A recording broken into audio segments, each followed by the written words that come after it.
On passe donc au cas numéro 4 de la conférence d'hémato D3 numéro 2. Monsieur V, 65 ans, n'a pas d'antécédent en dehors d'un adénome de prostate qui le gêne depuis quelques années. Il vous avoue également qu'il consomme 2 à 3 verres de vin par repas ainsi que quelques apéritifs les jours de fête. Donc 2 à 3 verres de vin par repas, ça dépasse le seuil OMS. Une indication à une résection transurétrale de prostate a été posée par l'urologue et l'anesthésiste a posé une indication de bilan préopératoire sur lequel on lit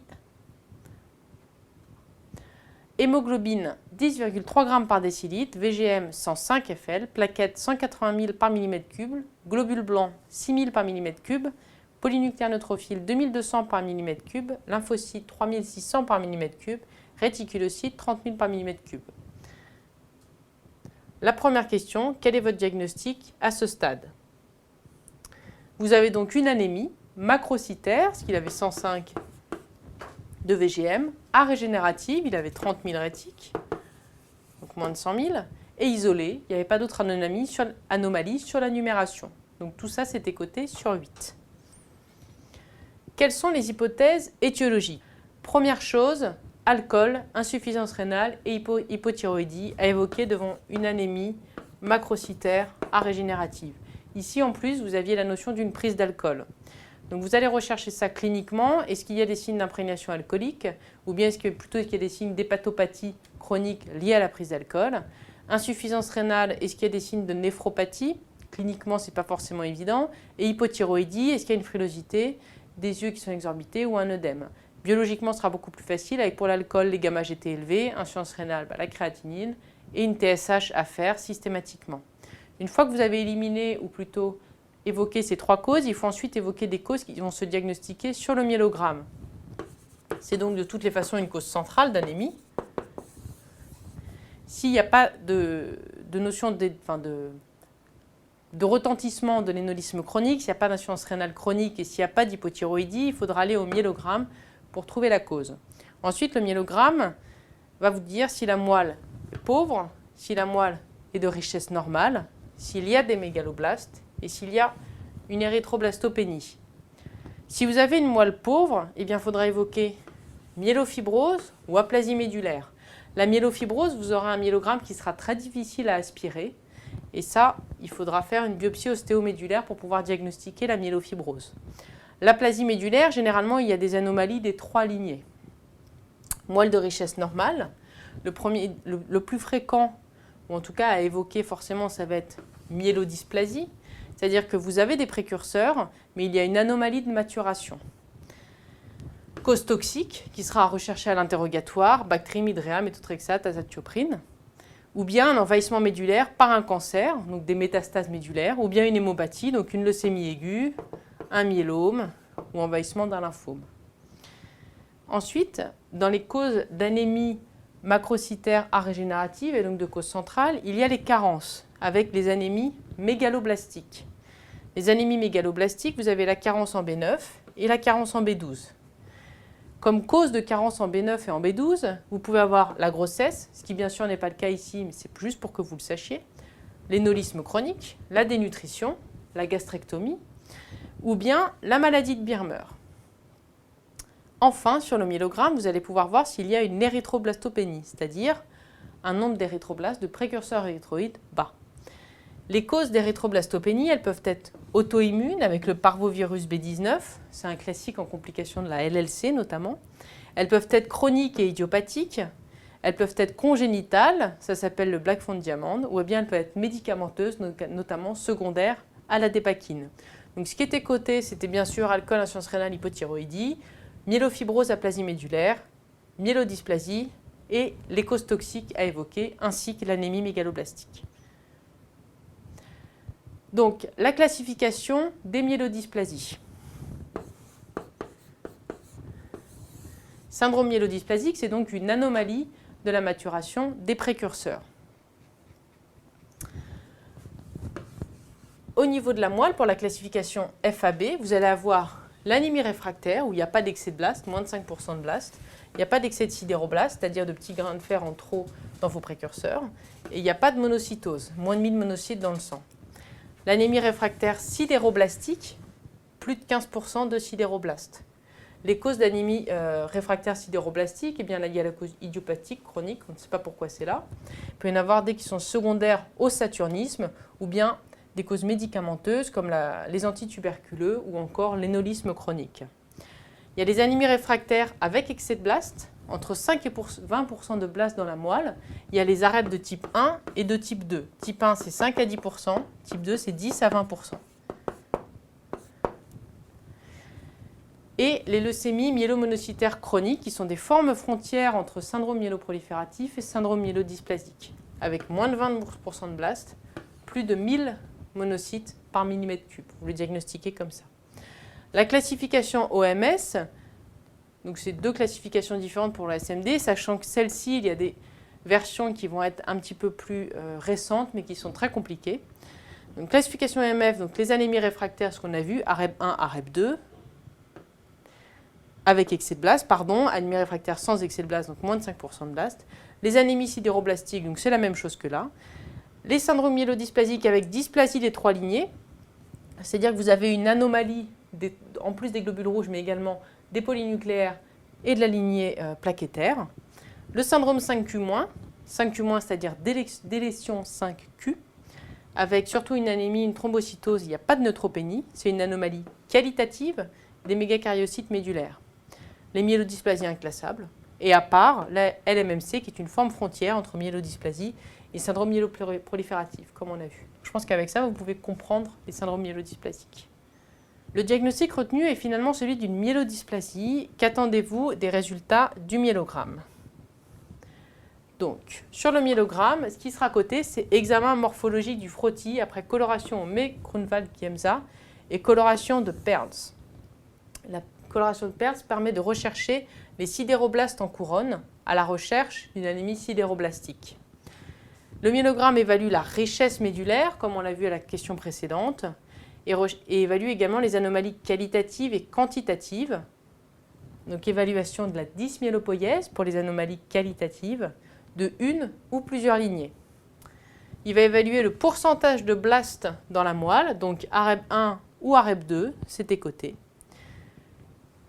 Et attention, il faut penser à faire un karyotype médulaire. Donc ce n'est pas le myélogramme en soi, mais il faut penser, lorsque vous prélevez la moelle, à en prélever suffisamment pour faire un karyotype, en particulier à la recherche d'une délétion 5Q et d'une monosomie 7 qui ont des valeurs pronostiques et qui font que votre patient ne sera pas traité pareil. Et là, je vous redonnais la définition de la leucémie myélomonocytaire chronique. Question 4. Que recherchez-vous spécifiquement à l'examen clinique d'un syndrome myélodysplasique? Première chose, et ce qui était coté sur 2 points, c'est l'ancienneté des cytopénies. C'est-à-dire depuis quand il a cette anémie, donc est-ce qu'il y a des numérations antérieures? C'est très très important et il faut à chaque fois les demander à vos patients de consultation. Ensuite, les agents étiologiques. Donc antécédents de cancer, chimiothérapie, les syndromes myélodysplasiques secondaires aux chimios sont fréquents, radiothérapie ou exposition à des radiations nucléaires ou bien à des toxiques.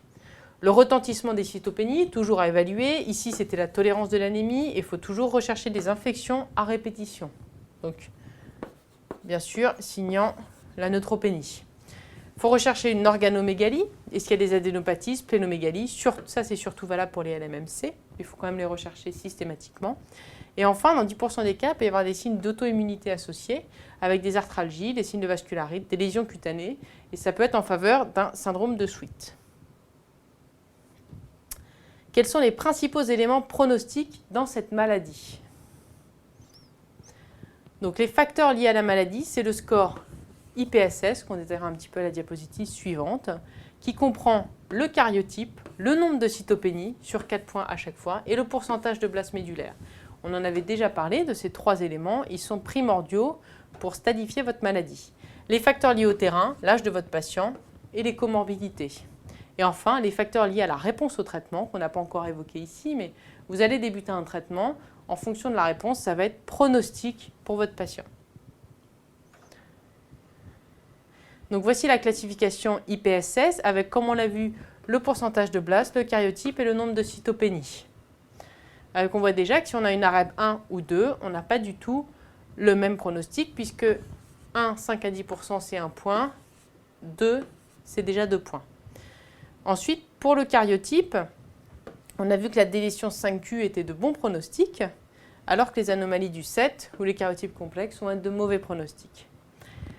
En faisant la somme des points que vous avez définis avec ces 3 critères, vous allez pouvoir classer votre patient soit en bas risque, en risque intermédiaire 1, intermédiaire 2 ou en haut risque. On a pour habitude de traiter les bas risques et les intermédiaires 1 de la même façon et les hauts risques et intermédiaires 2 de la même façon. C'est-à-dire, E sera plus par chimiothérapie ou voire allogreffe de moelle, un traitement qui sera donc agressif et qui s'apparente plus au traitement de la leucémie aiguë. Et les risques faibles, ce sera plus un traitement symptomatique avec du support, c'est-à-dire soit transfusionnel si surtout l'anomalie est sur les globules rouges, anti-infectieux avec des stimulations pour la croissance des polyneurophiles, ou bien transfusion en plaquettes s'il y a besoin. Sans oublier qu'il y a des risques d'hémochromatose secondaire et donc il faudra mettre des chélateurs du fer si la ferritine est supérieure à 1000. Donc surveillez la ferritine.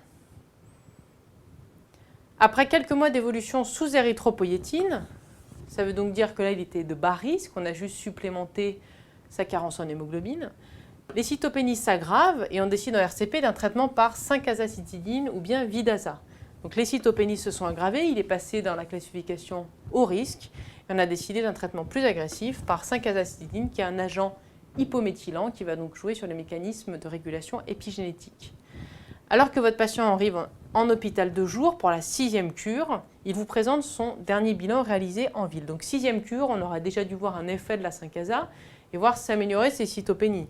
Or là, il a 8,5 g d'hémoglobine, 92 de volume globulaire moyen, 54 000 plaquettes, 800 polynucléaires neutrophiles. Il y a donc une pancytopénie. Et surtout, 50% de blastes, et c'est ça, NFS, donc c'est pas dans la moelle, 50% de blastes circulants. Interprétez le bilan, quel est votre diagnostic, comment le confirmer? Un patient qui a un syndrome myélodysplasique qui vient avec une moelle et 50% de blastes, une numération pardon, et 50% de blastes, il n'y a qu'un seul diagnostic, c'est celui d'une leucémie aiguë. Donc, pancytopénie, côté 4 points, c'est une acutisation en leucémie aiguë myéloblastique secondaire à son syndrome myélodysplasique. Comment confirmer le diagnostic? C'est faire un myélogramme. Et là, il aura plus de 20% de blastes médulaires. En conclusion, si vous avez une anomalie de la NFS chez un de vos patients en consultation ou bien sur une de vos copies pour l'internat, il faut systématiquement réclamer une numération antérieure. Est-ce que c'est une anomalie aiguë ou bien est-ce que c'est une anomalie chronique et depuis quand elle date? S'il y a une macrocytose, il faudra rechercher l'alcool, thyroïde et après passer au myélogramme. Alcool, thyroïde et rein, qui a été oublié ici. Et ensuite, aller vers les causes qui seront centrales, où on aura donc les syndromes myélodysplasiques, les anémies mégaloblastiques, les érythroblastomépénies qui sont plus rares, les moelles pauvres avec l'aplasie médulaire et la myélofibrose. Et bien sûr, les envahissements, soit par un cancer, soit par une hémopathie, dont la leucémie aiguë.